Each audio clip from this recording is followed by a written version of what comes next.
آپ نے کبھی سوچا ہے کہ کچھ لوگ سب کچھ ہونے کے باوجود بے چین کیوں رہتے ہیں، اور کچھ لوگ جن کے پاس کچھ بھی نہیں ہوتا پھر بھی ان کے چہرے پر سکون ہوتا ہے، ایک عجیب سی تسلی۔ آخر یہ راز کیا ہے؟ زندگی بدلنے کا راز حالات میں نہیں ہوتا بلکہ انسان کے اندر ہوتا ہے۔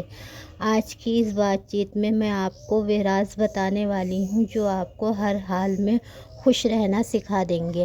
السلام علیکم میری پیاری یوٹیوب فیملی، آئی ہوپ کہ آپ خیر سے ہوں گے۔ الحمدللہ میں بھی ٹھیک ہوں۔ آپ اپنے گھروں میں خوش اور آباد رہیں، اللہ تعالیٰ سے میری یہی دعا ہے۔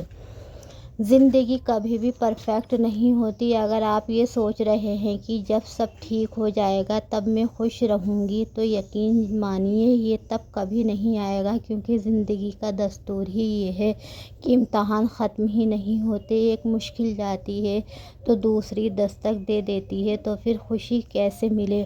خوشی کو مستقبل کے لیے پوسٹ پون کرنا چھوڑ دیجیے اور اسے آج میں محسوس کرنا سیکھیے۔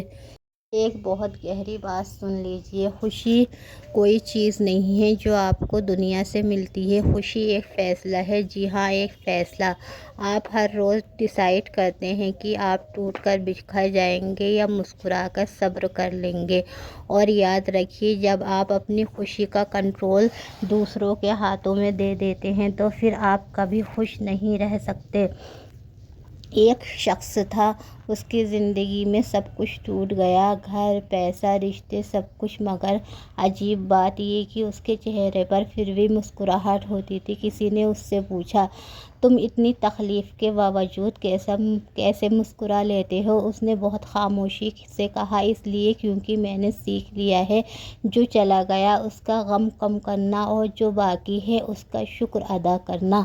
اگر آپ واقعی خوش رہنا چاہتے ہیں تو یہ چند اصول اپنی زندگی کا حصہ بنا لیجیے۔ نمبر 1، شکر گزاری اپنا لیجیے۔ ہر صبح صرف 3 چیزوں کے لیے اللہ کا شکر ادا کیجیے، آپ کا دل ہلکا ہو جائے گا۔ نمبر 2، مقابلہ کرنا چھوڑ دیجیے۔ کمپیریزن ایک بہت بری چیز ہے، کسی سے بھی کمپیریزن کرنا چھوڑ دیجیے۔ جب آپ دوسروں کی زندگی سے اپنی زندگی کو کمپیئر کرتے ہیں تو اس کا نتیجہ یہ نکلتا ہے کہ آپ بے چین ہو جاتے ہیں، آپ اپنی خوشی کا گلا گھونٹ دیتے ہیں۔ اس لیے اپنی زندگی کو بھی کسی سے کمپیئر نہ کیجیے۔ نمبر 3، توقعات کم رکھیے، کسی سے بھی امید بہت کم رکھیے۔ زیادہ ایکسپیکٹیشن صرف درد دیتی ہے اور کم امیدیں سکون دیتی ہیں۔ نمبر 4، خود سے محبت کرنا سیکھیے۔ جب تک آپ خود کو قبول نہیں کرتے تب تک دنیا کی کوئی چیز آپ کو خوش نہیں کر سکتی۔ نمبر 5، چھوٹی چھوٹی خوشیوں کو محسوس کیجیے۔ گرم چائے کا کپ، بارش کی بوندیں، کسی اپنے کی ایک پیاری سی بات، یہی اصل خوشی ہے۔ زندگی کبھی آپ کے مطابق نہیں چلے گی، لوگ آپ کو سمجھنے سے انکار کریں گے، کبھی آپ کو اگنور کریں گے، کبھی آپ کو توڑ دیں گے، لیکن آپ کو ایک فیصلہ کرنا ہوگا، کیا آپ اپنی خوشی کو دوسروں کے رویے کے ساتھ جوڑ کر رکھیں گے یا پھر اسے اپنے اندر پیدا کریں گے؟ اس بات کے اوپر مجھے ایک واقعہ یاد آتا ہے۔ میری نانی کی ایک ملنے والی تھی، انہوں نے اپنی زندگی کی ساری خوشیوں کو اپنے شوہر کے ساتھ منسوب کر رکھا تھا۔ انہیں بہت ساری خوشیاں نصیب تھیں، مالی طور پر مالا مال تھیں، اولاد کی بھی خوشی تھی، مگر ان کے شوہر کا رویہ ان کے ساتھ اچھا نہیں تھا۔ وہ زندگی بھر اسی دکھ میں جیتی رہیں کہ ان کے شوہر کا رویہ ان کے ساتھ بہت برا ہے۔ انہوں نے کسی اور بات پر دھیان ہی نہیں دیا، حالانکہ وہ پوتے پوتیوں والی ہو گئیں۔ میری نانی کی ایج کی تھیں، مگر زندگی بھر اسی بات کا شکوہ کرتی رہیں اور اسی بات کے لیے ڈپریشن کا شکار رہیں۔ تو میری بہنوں، یہ زندگی بہت مختصر ہے، آپ کسی کے رویے کو اپنے اوپر حاوی نہ ہونے دیں، آپ کسی کے رویوں کو لے کر اپنی خوشی کو برباد نہ کریں۔ آج اسی وقت خود سے ایک وعدہ کیجیے کہ چاہے زندگی آپ کو کتنی بھی آزمائشوں سے گزارے، آپ اپنی مسکراہٹ نہیں چھوڑیں گے، کیونکہ زندگی ایک آزمائش ہے۔ ہر وقت کچھ نہ کچھ آزمائش انسان کے اوپر آتی ہی رہتی ہے، اور انہی آزمائش سے گزر کر انسان سونا بنتا ہے اور اسی میں خوش رہنا بھی سیکھتا ہے۔ آپ کی خوشی کسی اور کی ذمہ داری نہیں بلکہ آپ کی اپنی ذمہ داری ہے۔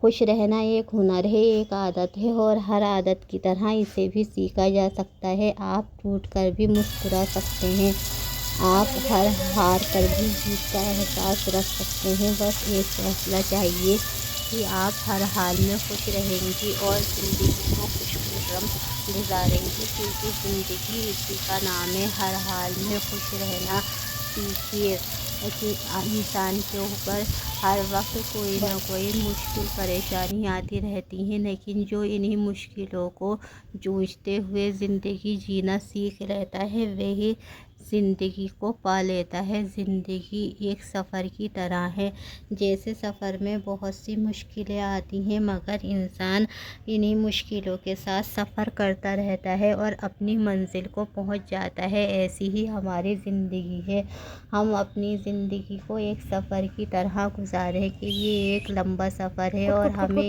مشکلوں کے ساتھ اسے طے کرنا ہے اور اپنی منزل مقصود کو پانا ہے۔ اسی کے ساتھ میں اپنا یہ بلاگ ختم کرتی ہوں۔ اگلے بلاگ میں آپ سے پھر ملوں گی کسی نئے ٹاپک کے ساتھ۔ میرے بلاگ تھوڑے گیپ سے آتے ہیں، اسی لیے میں آپ سے معافی چاہتی ہوں۔ آپ میرے بلاگ دیکھتے رہیے اور مجھے سبسکرائب بھی کیجیے، لائک کیجیے، مجھے اچھے اچھے کمنٹ کرتے رہیے۔ آپ کے کمنٹ مجھے بہت زیادہ موٹیویٹ کرتے ہیں۔ مجھے دعاؤں میں یاد رکھیے گا۔ میں بھی آپ کے لیے اللہ سے دعا گو ہوں کہ اللہ آپ کو ہر حال میں خوش رہنے کی توفیق دے۔ اللہ حافظ، فی امان اللہ۔